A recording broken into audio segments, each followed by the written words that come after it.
Os irmãos podem ir colher as ofertas e os dízimos da casa do Senhor.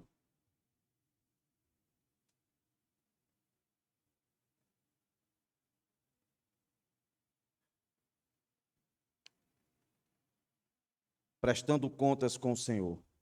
Acredite, todos prestarão contas. Mateus 25.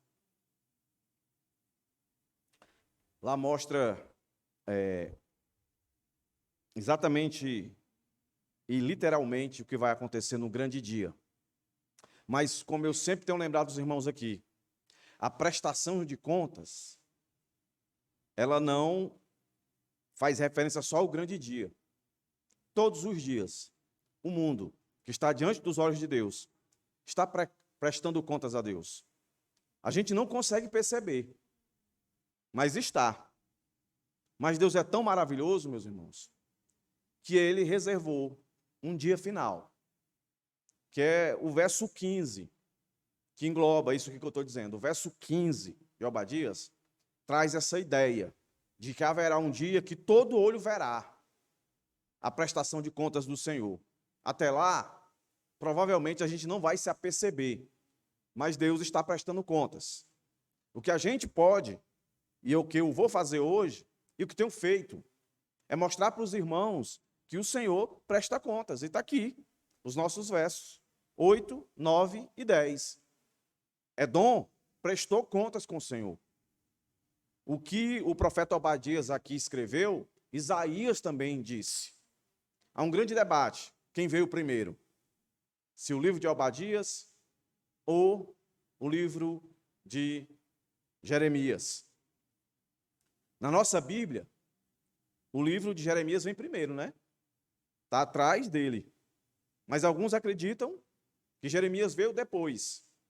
Se for assim, se Jeremias veio depois, então que Jeremias profetizou, ele profetizou segundo o que ele ouviu de Obadias. E nós vamos ver esse texto daqui a pouco, o texto de Jeremias, capítulo 49, verso 7 em diante.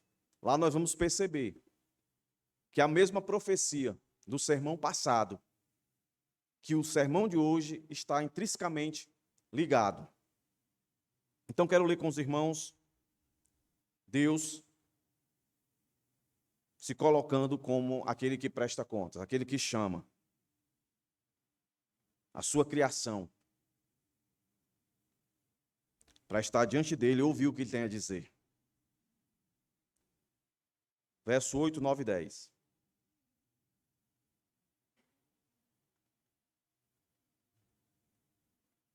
Depois eu mostrar a divisão para os irmãos aí. Naquele dia, diz o Senhor, destruirei os sábios de Edom e o entendimento do monte de Esaú. Os seus valentes, ó Temã, ficarão apavorados, para que do monte de Esaú todos sejam exterminados pela matança, por causa da violência feita a seu irmão Jacó. Você ficará coberto de vergonha e será exterminado para sempre. Palavras do Senhor, daquele que vai chamar. Chamou Edom, vai chamar esse mundo. Tem chamado esse mundo para prestar contas com ele. Vamos orar, meus irmãos. Senhor, eis a tua palavra mais uma vez aqui diante dos nossos olhos. Nós nos reunimos aqui nessa noite mais uma vez para te adorar, para te exaltar. Oramos a ti, intercedemos para que tu, com teu poder, viesse sobre alguns irmãos específicos que estão enfrentando, que vão enfrentar algo que causa temor, ansiedade. Nós rogamos a ti que tu operasse.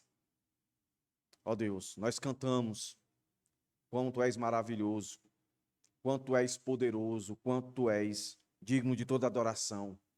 E agora, Deus, estamos aqui diante da tua palavra e carecemos de entendimento, de aprofundamento. Ó Deus, dai-nos o entendimento necessário, para que nós não saiamos daqui da mesma forma que entramos. Ó Deus, não nos deixe passar um segundo sem confiar e acreditar que esse mundo não viverá sem prestar contas contigo. Que isso nos inspire, Deus, a viver de forma digna, para ter da tua mão, Senhor, uma mão que nos consola, que nos guarda, e não nos açoita e nos pune.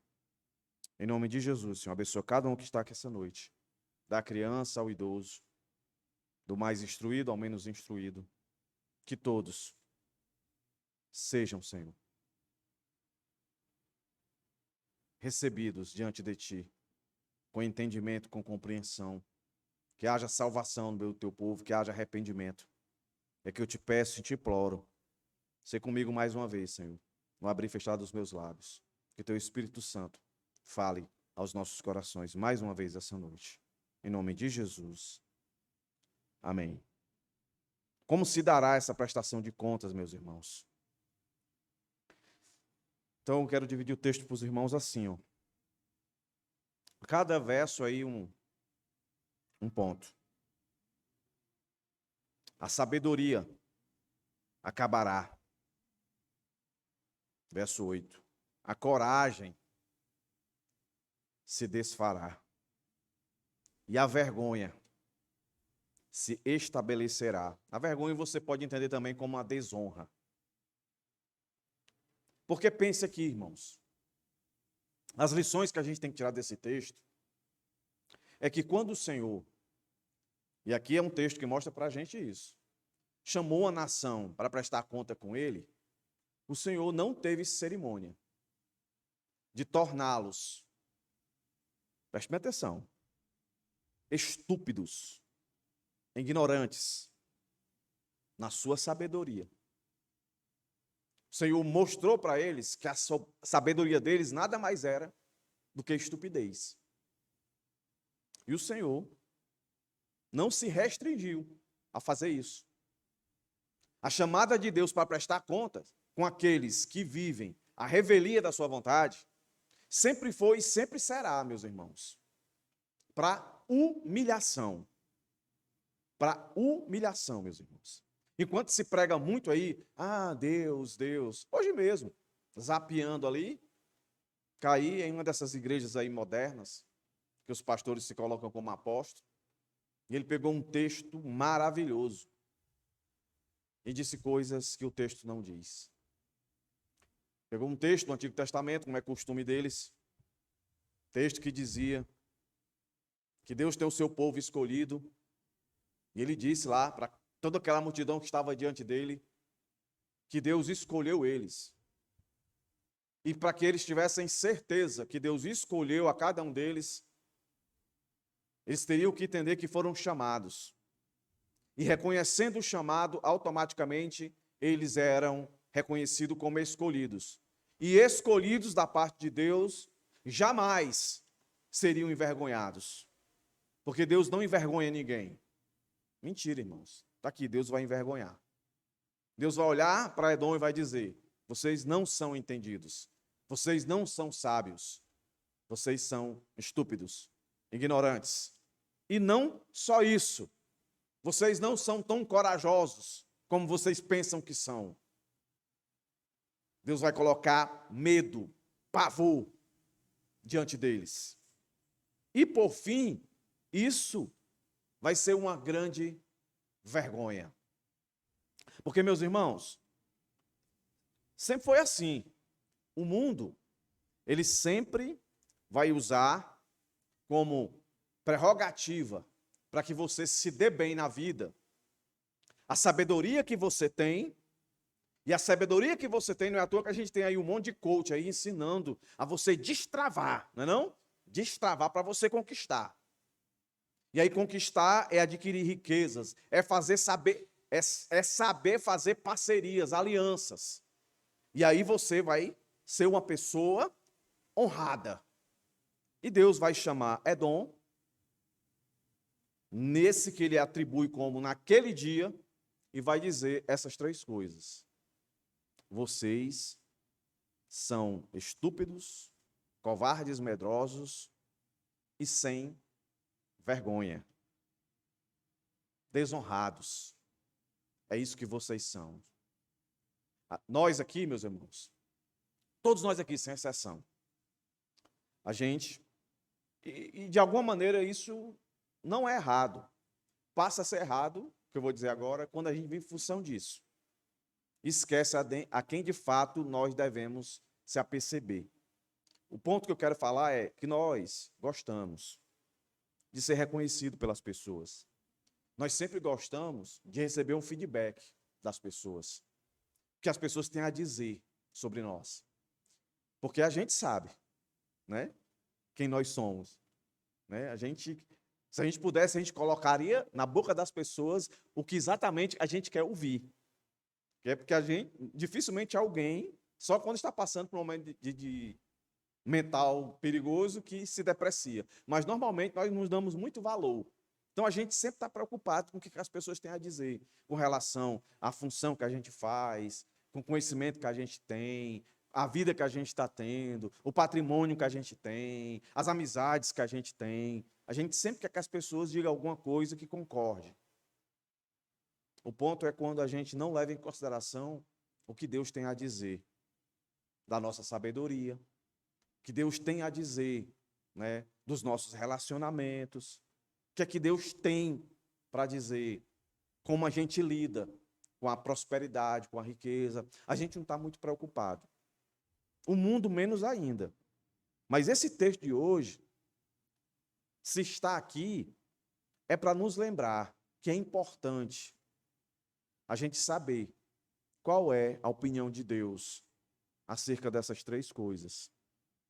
Porque, de alguma maneira, Deus está querendo falar aos nossos corações para que nós tenhamos convicção. Se, de fato, nós estamos vivendo diante de Deus para ser instrumento de Deus, para a manifestação da glória de Deus, e não para sermos envergonhados, desonrados. Vários personagens bíblicos tiveram isso para si. Então, se esse texto está aqui, não é porque Edom vivia a revelia de Deus e eu e você fazemos uma análise de nós mesmos. Não, mas eu não sou assim, então esse texto não é para mim. Esse texto é para nós, para que a gente não venha cometer os mesmos erros, ou se estamos cometendo, a gente se avalie. Diga, será se de fato eu sirvo a Deus como Senhor e Salvador da minha vida? Se não, que haja arrependimento para conversão. Não é porque a gente não deve confiar, não é, no ato que a gente tomou em um tempo atrás. A gente deve confiar na ação do Espírito Santo na vida da gente e mudança na vida da gente. Para que, de fato, o dia de prestar conta com Deus esteja acontecendo agora na nossa vida ou, não é, aconteça no grande dia quando ele vier. Seja por morte ou seja por vida. Aqui, hoje, agora, nós temos chance de nos arrepender e ter o Senhor como Salvador de nossas vidas. Mas se morrermos sem Ele, quando ressuscitarmos, será para prestar contas para a condenação. Não haverá mais chance de arrependimento, meus irmãos. Então vamos lá. A expressão aí, naquele dia. Na minha versão aqui, já começa assim. Por que eu sempre falo isso na minha versão, tal? É porque é bom a gente ter a percepção de outras versões para a gente entender um todo. Todas as versões são boas. Quanto mais versões da Bíblia você tiver, não é para confundir, é para você ir juntando e chegar a uma conclusão melhor. Entendeu? Não tem um assim que é mais inspirado ou menos inspirada não, tá, irmãos? Todas as traduções são inspiradas por Deus. Eu creio nisso. Mas algumas são mais claras, são mais objetivas. Outras são mais específicas para alguma coisa. Na minha aqui, na minha versão, que é a última, né, diz assim: naquele dia, diz o Senhor. Mas na versão anterior coloca como uma pergunta retórica, não é? É tipo, não acontecerá, acho que é a Ara que vai dizer assim, não acontecerá. Isso está muito pelo contexto que a gente viu no verso 5, não é? Que a gente viu ali duas perguntas retóricas. Perguntas retóricas é aquela que a gente sabe a resposta. Quem está perguntando sabe a resposta. Não é? E ele não quer que as pessoas respondam, porque ele sabe e acredita que as pessoas sabem a resposta. É aquela pergunta que a resposta é óbvia. Não é? Meus irmãos, quanto é 1 mais 1? Todo mundo sabe que é 2. Não é? 2, não tem para onde correr. Mas por que faz essa pergunta? É porque quer dar uma ênfase, né? Quer dizer alguma coisa a respeito disso. Então, essa porção aqui é o mesmo Deus que falou no verso 5. Pegando a versão da Ara, né, é como se ele dissesse assim, ó: será que eu não vou pegar vocês? Será que tudo que eu disse anteriormente, o que foi que ele disse anteriormente? É só ler o verso 5. Será que eu fiz essa ilustração só para amedrontar vocês? Só para levar vocês a se arrepender sem precisar fazer nada? Será que foi simplesmente uma ameaça? Não. A versão da Ara, juntando com a minha versão, e a minha versão não é uma pergunta, é uma constatação, é como se o Senhor estivesse dizendo: eu não estou brincando. Haverá um dia, e vai chegar esse dia, literalmente, aqui não é o dia escatológico. O dia escatológico é no verso 15 que a gente vai encontrar. A maior parte dos comentaristas, os eruditos, acreditam que o verso 15 associa algo para o futuro. Mas o verso 8 aqui é literal, é para eles. E nós, olhando para esse texto, é o que já aconteceu. Por isso que a prestação de contas é feita aqui também, nesse tempo, nessa época. O Senhor está fazendo como fez com eles. Então, o Senhor começa bem enfático aqui, o verso 8. Naquele dia, e para ter certeza que ele está sendo enfático, o que é que aparece depois? Diz o Senhor. Esse Senhor é aquele Yahvé, que é a ideia do Deus que é o guardião da aliança, que cumpre as suas promessas. É a ideia de quando eles escutam essa palavra, eles sejam levados a lembrar o que o Senhor disse para Moisés. Vai lá. Pode dizer, não, mas eu chegar lá, eu vou dizer o quê? O homem lá soltar todo mundo? Ele não vai soltar o povo. Você diga que eu mandei, o grande eu sou, te enviou. A minha palavra é, vá lá, eu vou fazer. Se eu estou dizendo, eu vou fazer. Então, esse pequeno verso é para não deixar dúvida de que Deus presta contas nesse tempo e ele, quando diz que vai fazer, vai fazer. Deus ameaça, Deus cumpre. As pessoas gostam muito de cantar, né? Deus de aliança, Deus de promessa, mas ninguém gosta de cantar, né? Deus de vingança, Deus de ameaça, ou Deus de ameaça, ou Deus de vingança. Mas ele é tudo isso. Ele é Deus de aliança, ele é Deus de promessa, ele é Deus de vingança, ele é Deus de ameaça, meus irmãos. Está aqui, ó. Naquele dia, diz o Senhor. Olha outra palavra que vem aí, meus irmãos. Destruirei.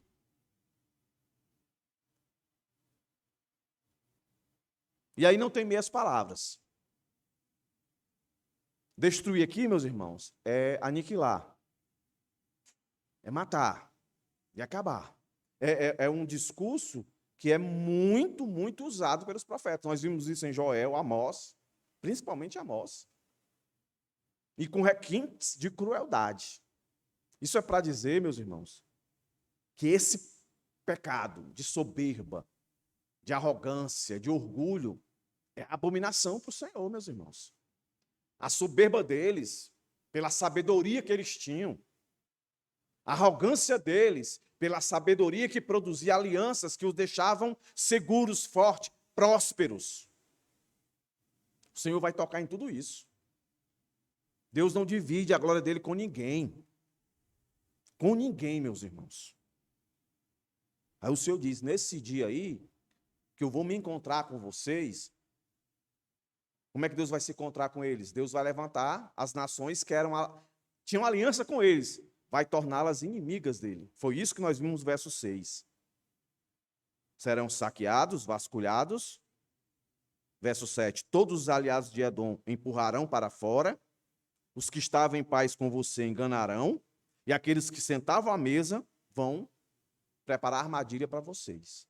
Aí é Deus, prestando contas. É Deus agindo. É Deus se preparando para destruir os sábios de Edom.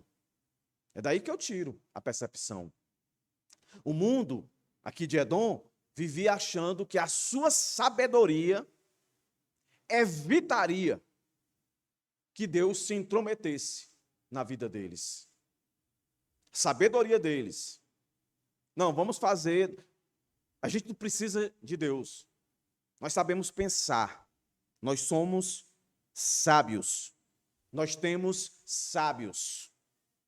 E a verdade é que nós precisamos de sabedoria. Mas Tiago vai dizer: sabedoria do alto. Porque a da terra é maligna.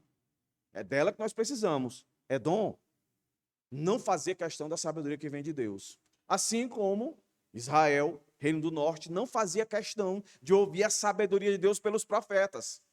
Estava ouvindo a sabedoria de outros profetas, que não eram profetas levantados por Deus. E lá o que foi que aconteceu? Deus pesou a mão, prestaram contas com Deus. Aqui não é diferente. Mais uma vez, o Senhor olha do seu trono. Vocês acham que são isso tudo? Pois eu vou tocar nos sábios de vocês. Aqui, literalmente, o texto está querendo dizer que Deus emburreceu aqueles que eles consideravam como fonte de sabedoria, aqueles da qual eles buscavam as respostas para as suas dúvidas, para os seus anseios, para as suas dificuldades. Eles não buscavam a Deus, buscavam a homens sábios. E quando o texto fala sábios de Edom, faz referência aqui, meus irmãos, se você abrir a sua Bíblia aí, por exemplo, em Jó 2:11, vai aparecer um indivíduo chamado Eliafaz. E ele era sábio, era considerado sábio. Ele senta para aconselhar Jó. E se você for no capítulo 4, você vai ver lá os discursos dele, de Eliafaz. Entendeu? Mas se você for ao capítulo 42, você vai ver o que foi que Deus disse para ele. Qual foi a reprimenda de Deus para eles? Deus, a semelhança do que está dizendo aqui, a sabedoria de vocês não valeu nada. Tudo que vocês disseram para Jó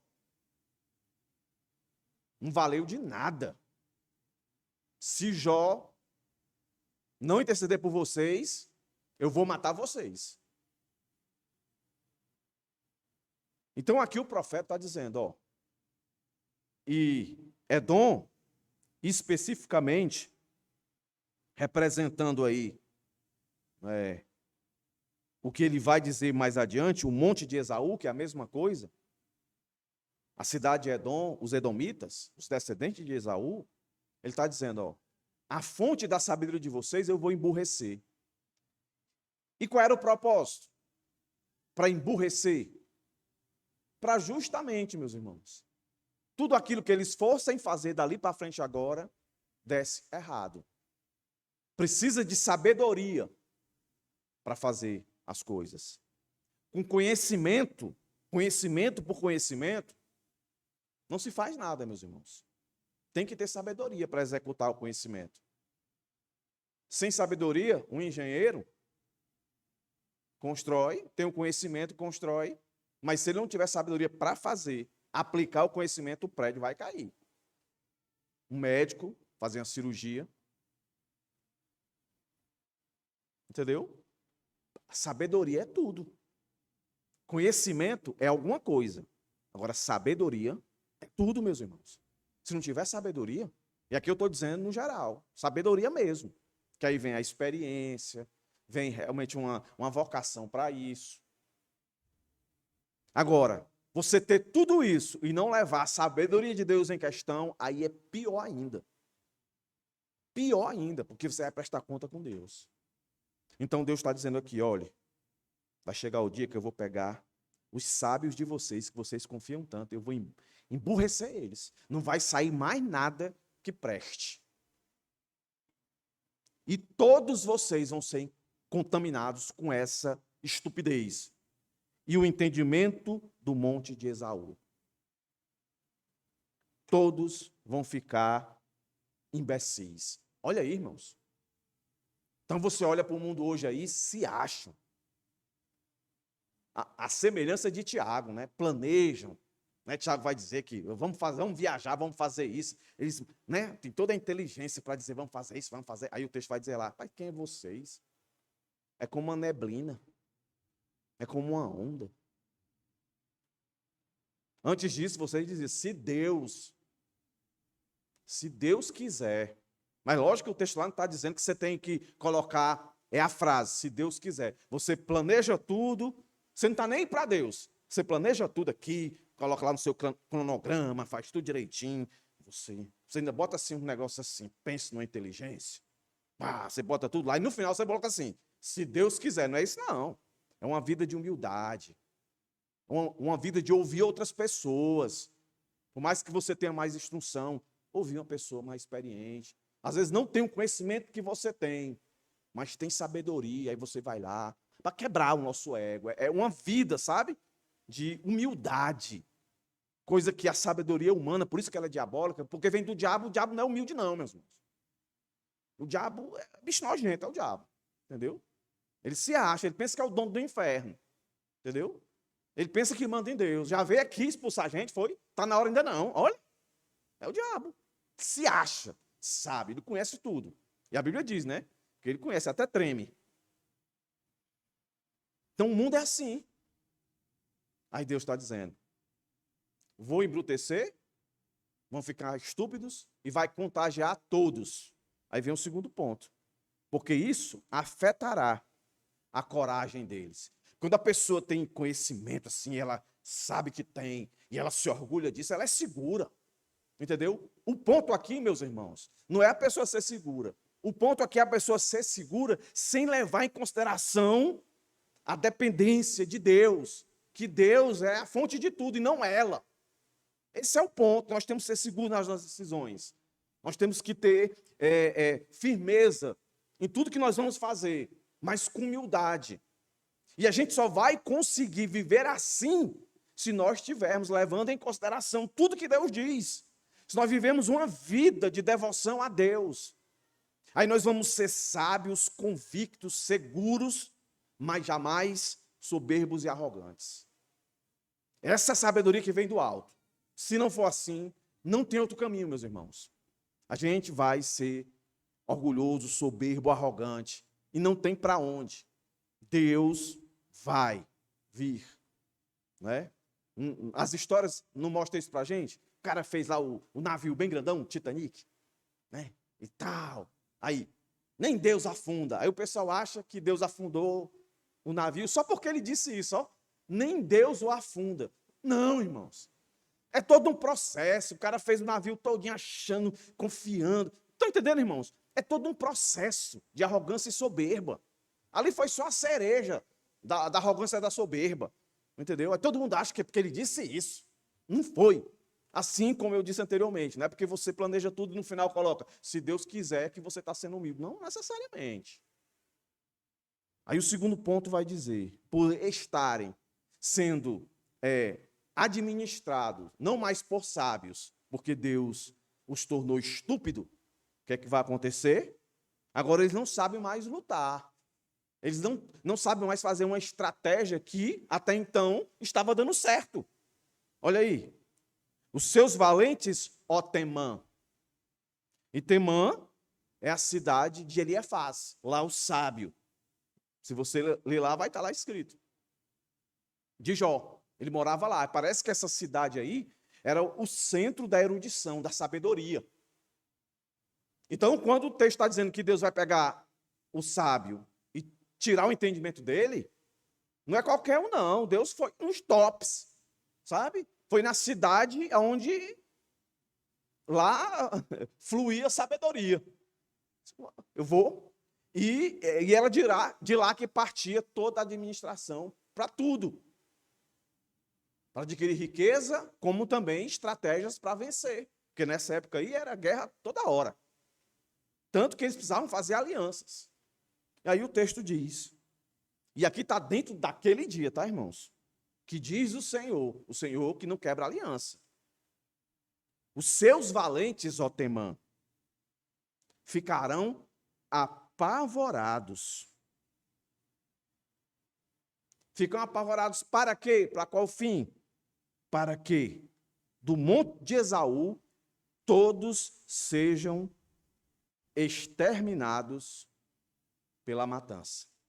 Mais uma vez aqui, como o Senhor, ele é muito enfático em dizer que eu não tenho nenhum problema de mostrar o meu desejo de me vingar daqueles que são soberbos, arrogantes, orgulhosos. Porque o texto poderia, porque já disse no verso 8 que ia destruir todo mundo. E a mesma palavra que foi traduzida na minha versão, no verso 9, para exterminar. É a mesma palavra. O autor aqui, né, o tradutor, achou melhor, na primeira colocar destruído, na segunda exterminado. Podia ter feito o inverso, exterminado e destruído. Mas a ênfase aqui é, o discurso vai piorando, vai pesando. Eu vou destruir, eu vou exterminar. Podia ter terminado aqui, né, irmãos? Exterminados. Já estava bom, né? Mas não. O texto nos diz assim, pela matança. Pela matança. Está dizendo como é que vai ser. O verso 10 é a transição do que nós estamos falando para o verso 11, 12, 13, 14, que vai dar o sentido, que vai ser o nosso próximo, né, o verso 11 em diante, vai dar o sentido por que Deus está falando assim, exterminado, matança. Porque eles eram perversos. Eles eram violentos. Nós vamos ver daqui a pouco o nosso terceiro ponto. Eles eram violentos. E lembre que o verso 15, que fala do presente apontando para o futuro, diz o quê? Vocês serão tratados da mesma forma como tratou os outros. Lembra que eu disse assim? Esse é um tipo de sermão que é assustador. Ao mesmo tempo, é um sermão remidor, resgatador. Porque o que a gente mais quer, meus irmãos, é que a justiça seja feita. E esse texto aqui tem esse viés de dizer que Deus vai fazer justiça.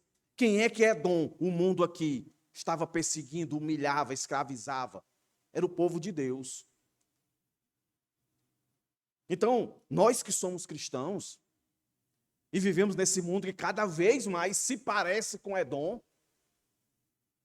um mundo que se arroga na sua sabedoria, na sua coragem, e a gente acha que é minoria, e a gente acha que não tem ninguém por nós, e a gente começa a querer interferir na ação soberana de Deus no mundo, e achando que se colocar um presidente que seja crente da Igreja Bíblica Monte Sião, e coloque todos os seus ministros, todo mundo crente, que o Brasil vai melhorar, que o Brasil vai ser do Senhor Jesus. Meus irmãos, a gente não tem a capacidade de fazer isso. Ao mesmo tempo, nós somos chamados a ter responsabilidade para não ser instrumento para piorar. Mas melhorar, a gente não melhora não, nós fomos chamados para isso não, meus irmãos. Nós fomos chamados para resistir o mundo. E a gente resiste o mundo não é com a sabedoria do mundo. Não é com a coragem do mundo, mas com a coragem que vem da sabedoria do alto, de nos manter firmes nas nossas convicções.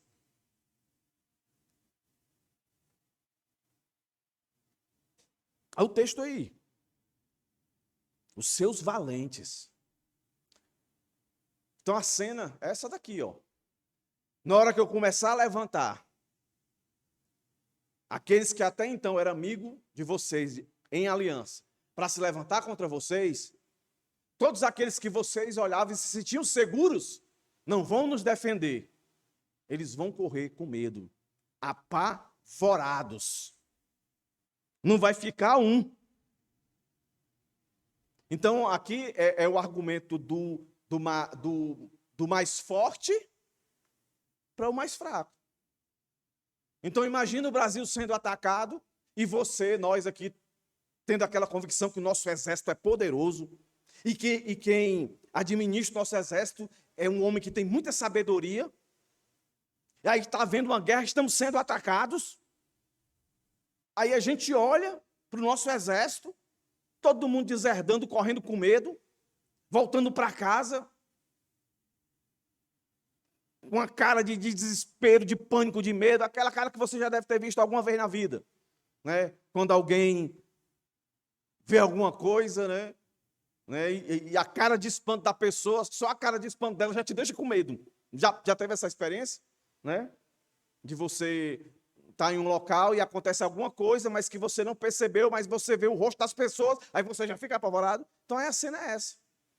Os valentes, tudo voltando da guerra com medo, né? Usando o linguagem com o rabo entre as pernas. Aí o que é que o Senhor quer que todo o povo de Edom pense? Rapaz, se eles estão assim, coitado de nós. Pois é isso mesmo. Coitado de nós. Já pensou o exército voltando e dizendo assim, ó, dá para nós não. Quem está indo lá está morrendo e já estão bem aqui, estão entrando e vai pegar todo mundo. O desespero é grande demais. E tudo isso por quê, meus irmãos? Porque eles viviam uma vida a custas da sua sabedoria e da segurança que advinha da sabedoria aplicada tanto para a prosperidade, né, como para uma segurança de governo, um bem social, um bem-estar, né? Não é o que o texto dizia? Disse para nós aqui, verso 3, o orgulho do seu coração enganou.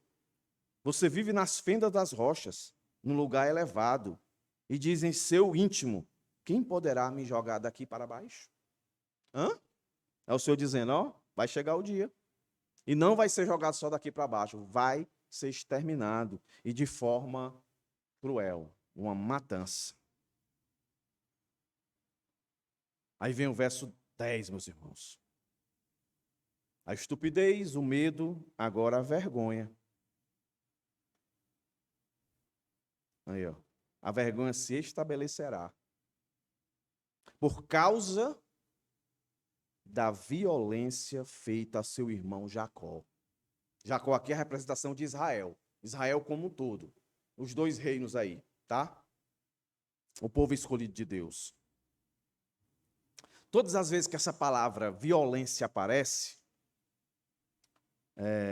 ela quase sempre é utilizada em condições que vai falar de ações depravadas, estupros, escravidão, tudo que não presta. Não é só violência de guerra, não. É violência de opressão, de desprezo, né? Violência sexual. É a mesma palavra que é usada lá em Gênesis 6, quando Deus resolve acabar com o mundo, né? com a água. A depravação, o nível de depravação, é a mesma palavra que foi traduzida com violência aqui. Então, o que o Senhor está dizendo aqui é que a sabedoria, por isso que quando o Tiago fala que a sabedoria é maligna, porque quem é que age assim, meus irmãos? É uma pessoa que, de fato, não tem o Espírito Santo na sua vida. E ela faz tudo aquilo contrário do que o Senhor pede. A Bíblia, para nós aqui, Nova Aliança, se resume em 2 mandamentos: amar a Deus sobre todas as coisas e amar o próximo. Um crente de verdade, que tem a sabedoria do alto, jamais ele vai oprimir, jamais ele vai agredir, jamais ele vai ser um escravizador de pessoas. Ele vai entender o valor da pessoa e das coisas, vai saber lidar com isso. Por quê? Porque ele tem sabedoria do alto. Aí, por causa disso, o Senhor diz o seguinte: você ficará coberto de vergonha. E será exterminado para sempre. Aparece a palavra de novo, ó. Destruído, exterminado. Para sempre. Você vai ser desonrado. Todas as nações que estavam à volta de você, Edom, que olhava para você e temia você, ninguém vai chegar perto deles. Eles têm um exército poderoso. Eles moram estrategicamente em lugares inalcançáveis. Eles são sábios, eles sabem usar as estratégias. Eles têm o conhecimento e a sabedoria. Eles são imbatíveis. Deus está dizendo: eu vou emburrecer vocês, vocês vão ficar covardes, e toda a violência que vocês fizeram vai acontecer com vocês. Quando a matança acontece, quando os exércitos vêm, eles vão ser saqueados, como o verso 5 diz. Vão ser, as suas posses vão ser tomadas como um todo. Vai haver estupro, vai haver tudo aquilo que eles fizeram, vai haver com eles. Então, como o texto aqui diz, vocês vão ser envergonhados, desonrados. Meus irmãos, é isso que vai acontecer com o mundo que vive a revelia de Deus. E o mundo precisa saber disso, meus irmãos. Quem está aqui na quarta-feira, Deus ama o mundo. Em que sentido? Deus ama o mundo quando Ele tolera o seu pecado. Apesar de você ser assim, viver a sabedoria do mundo, e a sabedoria do mundo deixa você egoísta, e você faz de tudo para ter o prazer que puder ter, para ter os bens que puder ter. E Deus ama você porque Ele está dando tempo para você se arrepender. Não é? Até que chega uma hora que Ele vai dizer que eu não amo mais. Faz eu lembrar do jovem rico. Conversando com a minha esposa, ela... Interessante, jovem rico, né? Sabe, prestou atenção, jovem rico? Ele chega com a sabedoria humana. Ele adquiriu riqueza. Ele adquiriu honra. As pessoas... Ele tinha um lugar de honra, tinha uma função de respeito. Então ele era jovem, tinha dinheiro, muitas posses, tinha uma função importante na sociedade e era conhecido na sociedade, tinha fama. Tudo pelo conhecimento que ele tinha, até que ele se encontra com Cristo. O conhecimento, a sabedoria está diante dele. Aí o Senhor vai e indaga. Os irmãos conhecem a história. E aí, meu filho? Eu quero te seguir. Tu quer me seguir mesmo, é? É. Me diz uma coisa. Tu guarda os mandamentos? Guardo todos. Todos. Tudinho. E eu conheço tudinho. Eu honro meu pai e minha mãe, eu faço isso, eu faço aquilo, aquilo outro. Aí Deus vai. Espera aí. Vou testar a sabedoria dele. Vou testar essa coragem dele. Eu vou testar essa honra que ele acha que tem. Meu filho, eu faço o seguinte. Pega tudo que você tem, venda e dê aos pobres. Aqui os irmãos sabem, né? Jesus não estava sendo literal. Não era para ele vender tudo e dar para os pobres. O Senhor só queria ver até onde ia essa sabedoria dele. Que ele externava ali. Deus foi lá para dentro do coração dele. Isso dá não. Dá não. Vira as costas e vai embora. E o texto diz que Jesus o amou. Jesus o amou. Que amor foi esse? Como é que Jesus ama? A situação é pior, tá, irmãos? Como é que Jesus ama esse cara? E um cara, eu me lembro quando eu preguei esse texto, eu disse para os irmãos, um cara que todo pastor de igreja que não seja muito bíblico ia querer, não é? Jovem, rico, numa posição privilegiada na sociedade, conhecido, na hora, meu filho. Aqui é exceção, não vai fazer classe novos membros, não. Já está consagrado a membro. Jesus diz, não. Nem insistiu, o cabo virou as costas e foi-se embora. Mas o texto diz que Jesus o amou. Eu só posso entender. Jesus o amou até aquele momento. Estava dando para ele ali, ó, a chance, a oportunidade para ele se arrepender. E ele não se arrependeu. Edom teve chance, mas não se arrependeu. E o Senhor foi muito duro na prestação de contas. Como eu disse no começo, Deus fez questão de demonstrar que amor não é passar a mão na cabeça. Amor é dizer a verdade. Eu sempre gosto de usar essa ilustração na medicina. Né? Uma pessoa que tem sabedoria, ela julga se a consulta do médico foi boa, quando de fato ele é claro e objetivo na doença que você está passando. Porque, principalmente hoje, né? Hoje a gente vai para as consultas, a gente é quase formado em medicina. A gente dá uma googada, e agora com o chat GPT, você vai lá. Aí chega lá dizendo para o médico que aquele tem que passar para vocês. Não, doutor, estou sentindo isso aqui, eu quero que o senhor passe isso aqui para mim. Estou mentindo, irmã? Aí, ó. Eu queria que o senhor passasse isso aqui para mim. Aí, é? É muito engraçado. Aí eu passo dar errado, a culpa é minha. Não pegar a mim, né? Então tem muita gente que age assim. E a gente considera um médico bom, é quando ele chega e diz assim, olha, o seu caso é esse aqui. Se você não fizer isso aqui, isso aqui, isso aqui, você morre. Você morre. A gente sente aquela palavra, a gente quer ficar com raiva do médico. Rapaz, que bicho bruto. A gente vai que acabou com o meu dia. Primeiro, ele é médico, não é coach, para te botar para cima. Entendeu? Aí tu vai em outro médico. Aí o médico diz assim, pense positivo. Vai dar certo, hashtag vai dar certo. Não, olha, não vou passar esse remédio para você, não. Porque remédio sempre tem efeito colateral. Não, eu vou te dar aqui um endereço para tu ir no centro, não sei de que aí. Lá tem um negócio lá, tu vai se sentir bem melhor. Aí com 3 meses a dor multiplica, quando tu vai não tem mais jeito, morre. Por quê, irmãos? Isso é uma verdade tão grande. Por que a gente não leva isso a sério com as coisas de Deus?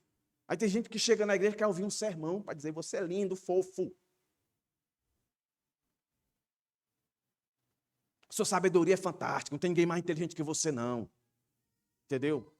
Vá possuir o mundo. Aí faz você se imaginar na ponta lá do Titanic, com os braços abertos, dizendo, como é que diz lá? Nem sei. Olha aqui a realidade. Não brinque, não. Eu estou amenizando aqui. Deus está lá olhando aqui e está julgando tudo. E agora, nesse momento, muitos edomitas, muitos mundanos, estão recebendo a sentença do Senhor.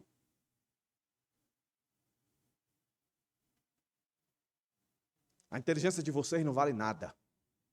Essa coragem de vocês, na verdade, é frouxidão. Essa honra que vocês acham que tem, nada é. Nada além de vergonha e desonra. E o texto diz, né? Ficarão cobertos de vergonha. Ninguém pode hostilizar o povo de Deus impunemente, pois juízo divino não pode ser evitado ao se esconder em cavernas rochosas. Não há lugar no universo capaz de nos ocultar de Deus. E aqueles que zombam dele colherão o que semearam. Gálatas 6 diz, né? O que você semear, você vai colher. Não tem ninguém que se esconda do Senhor. Então, quando você vê, ouvir discursos que afrontam a Deus, não imagine você que a sua raiva é maior do que a de Deus.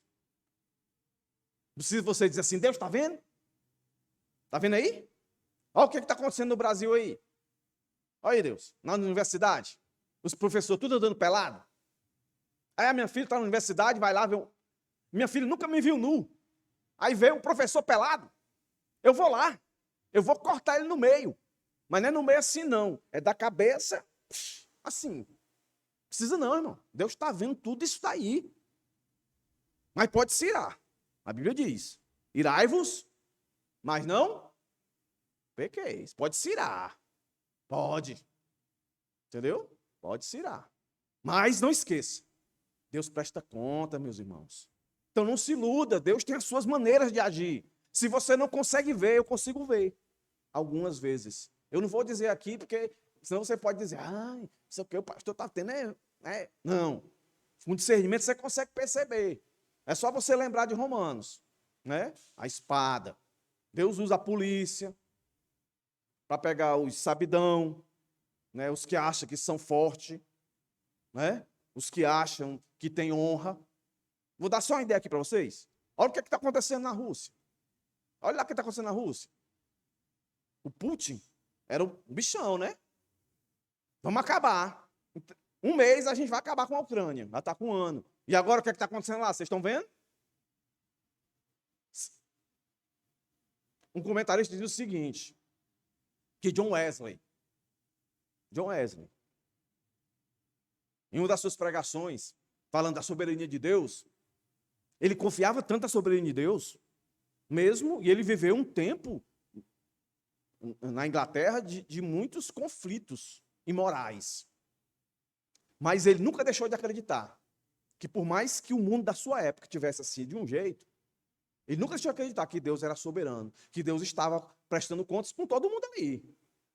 Aí ele disse uma vez, em uma das suas pregações, para a sua audiência: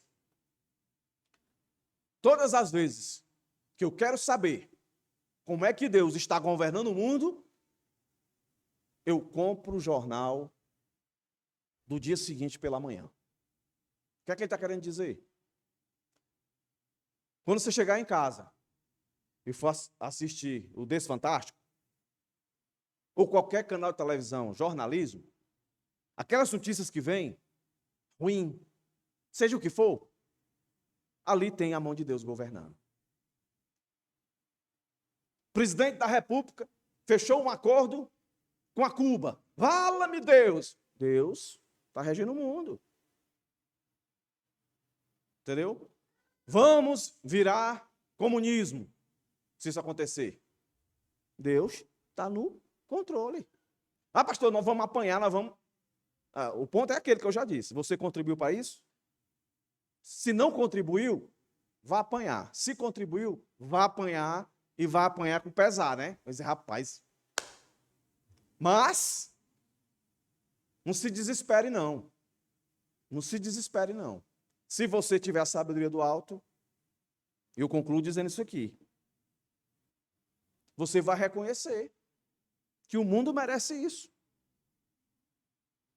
Não se esqueça, meus irmãos. O grande dia, quando o Senhor vier, está lá dizendo. Jesus vem de um jeito que não vem para brincadeira. E pode ser que nós estejamos nesse dia. Se não for nós, vai ter alguém aqui para receber Jesus vindo. Mas Lucas diz, erga a sua cabeça, a redenção está chegando. A redenção para aqueles que viveram debaixo da sabedoria que vem do alto. Debaixo da valentia, da coragem que vem do alto. Debaixo da honra que vem do alto. Não da que vem do mundo. Mas vai sofrer. Mas é um sofrimento diferenciado. É um sofrimento que sabe que vai ganhar, meus irmãos. Imagine o seu time jogando e os jogadores tendo a certeza. Tendo a certeza, antes do jogo, chega alguém e diz assim, é o seguinte, vai acontecer isso aqui, no minuto tal, fulano de tal vai levar um pontapé, rapaz, que ele vai rodar, vai criar um caroço, vai ter que sair do jogo. Vai passar uns 3 meses internado.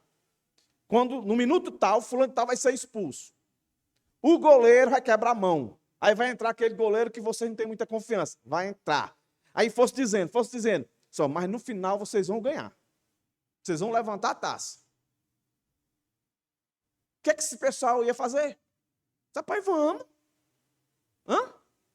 Meus irmãos, é isso. A gente vai apanhar, a gente vai ser perseguido. A sabedoria maligna vai fazer de tudo.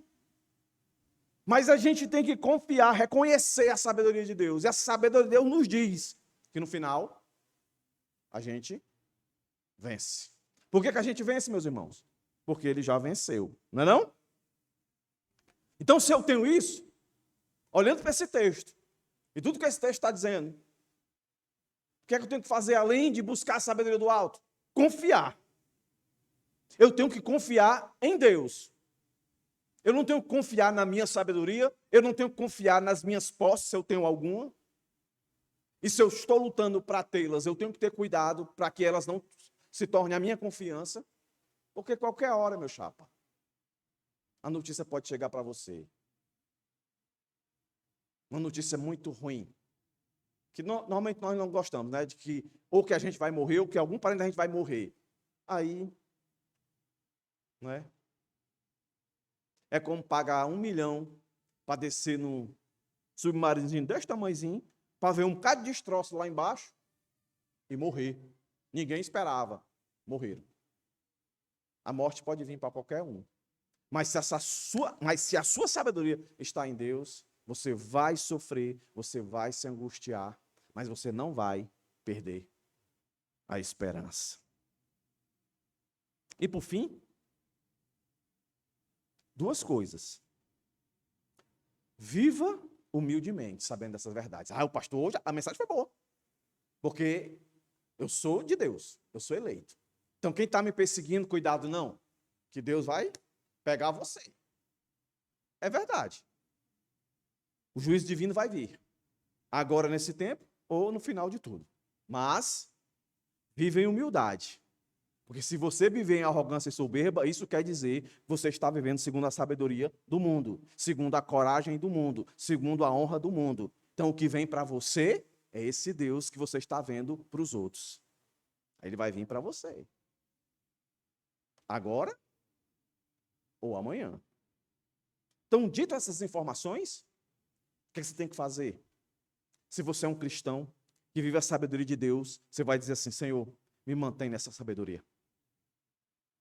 Ó Deus, não deixe eu viver longe da tua sabedoria, porque a tua sabedoria me faz confiar em ti e me faz viver uma vida que honra a ti, e assim eu sou honrado. Se você não tem essa convicção, o que é que você tem que fazer? Deus, tem misericórdia de mim. Eu acredito nisso aqui. Eu acredito em tudo isso que foi falado aí. Existiu um sujeito chamado Obadias, que viveu há muito tempo atrás, e existiu um povo chamado Edom, que é da linhagem, tem os ancestrais em Esaú, que viveram um tempo no espaço. Eu acredito, porque a tua palavra não registrou isso só uma vez. Aí é onde eu vou levar os irmãos para Jeremias, capítulo 49, entendendo que Jeremias veio depois, certo? Mesmo estando antes aqui, na minha Bíblia e na sua Bíblia, mas que cronologicamente Jeremias veio depois. E Jeremias vai dizer isso aqui.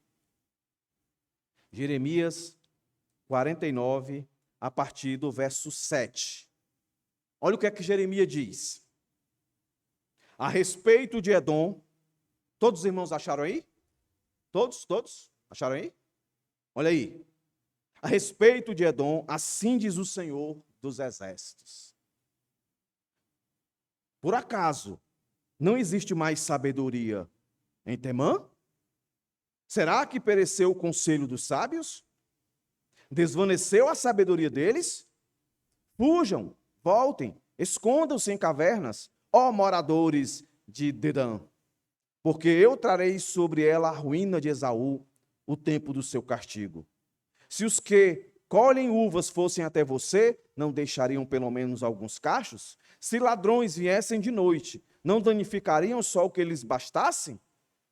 Mas eu despi Esaú. Esaú é Edom, tá, irmãos? Descobri os seus esconderijos e não poderá se esconder.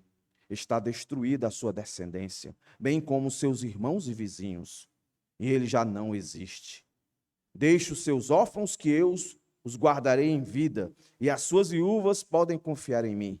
Porque assim diz o Senhor, se até os que não estavam condenados a beber o cálice terão de bebê-lo, porque você ficará impune. Você não ficará impune, mas certamente beberá este cálice. Porque por mim mesmo jurei, diz o Senhor, que bons há será objeto de horror, de deboche, de desolação, de maldição, e todas as suas cidades se tornarão ruínas, ruínas perpetuamente. Eu ouvi uma notícia vinda do Senhor, e um mensageiro foi enviado às nações para lhe dizer: reúnam-se, venham atacar Edom, preparem-se para a guerra. Isso parece o quê, irmãos? Depois você lê em casa o resto. É os primeiros versos que antecedem o nosso contexto de hoje de Obadias. Está aí. Então, se Jeremias veio depois de Obadias, tudo que Obadias disse aconteceu.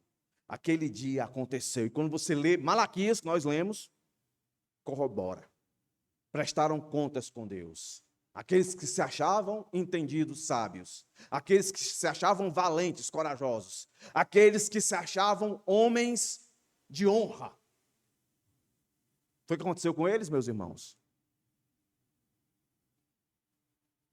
Foram desonrados, foram covardes, medrosos e foram estúpidos. Foram vistos assim. Uma imagem que eles nunca fizeram de si mesmo e que muitos que os rodeavam jamais imaginariam fazer. É isso que Deus faz, meus irmãos, quando Ele presta contas com aqueles que acham que têm sabedoria mais do que Ele. Esses aqui não entenderam o que Paulo entendeu. Ó profundidade das riquezas, nós cantamos aqui, tanto da sabedoria como do conhecimento. É esse Deus que nós servimos, meus irmãos. É esse Deus que nós devemos confiar. E se estamos em rebelião contra Ele, nós devemos nos arrepender. Porque o seu braço de amor é o mesmo braço que faz justiça. Amém, meus irmãos? Vamos orar. Senhor, muito obrigado por mais essa oportunidade. Que a Tua palavra tenha encontrado corações sedentos para serem